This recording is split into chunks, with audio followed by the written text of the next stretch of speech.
લીંબડીમાં પાણીને લઈને ભારે હાલાકી। લીંબડી નગરમાં છેલ્લા 10 દિવસથી પાણીને લઈ પડતી તકલીફો ઉનાળો ચાલુ થતાં જ મોટર બળી। એક મહિનામાં બીજી વાર મોટર બળવાની બહાનું કરતું પંચાયત। લોકોને પડતી હાલાકી હેડપંપ બિસ્માર હાલતમાં જોવા મળ્યો।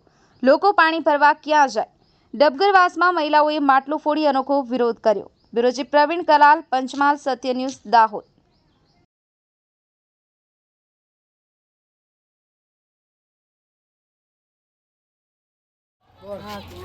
અમારે અહીં પાણી આવતું નહીં ડબગરવાડામાં, તો અમે કેટલી વખત કીધું પણ પાણીવાળા પાણી છોડતા નહીં ને તલાટી આવીને પૈસા અમારે ઉઘરાવ્યા ઘરવેરો કરીને, તો પૈસા લઈ ગયા પણ પાણી ના છોડતા જ નહીં। અમે કેટલા મોટર એમ કે ભરી ગઈ એમ તો 2-4 દાર થયા હતા, 10 દિવસ થયા ત્યાં પાણી છોડતો નથી। હેડપંપ બગડી ગયો છે, તો અમે પાણી કઈથી લાવીએ? પીવાનું તો પાણી જોઈએ કે ના જોઈએ? એટલે પાણી બી નહીં આવતું, હેડપંપ તૂટી ગયો, પાણી કઈથી લાવીએ અમે? તમારું નામ? સુશીલાબેન ચૌહાણ।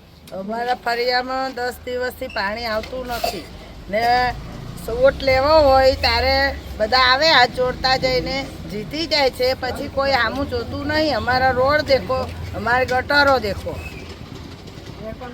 અમારા જોડે ઘર વેરો નર વેરો લઈ જાય છે, રૂપિયા લેવા આવી જાય છે, પણ પાણી હાણી આપો તારે ખબર પડે ને। હેડપંપ બી તૂટેલો। તમારું નામ? યશોદાબેન।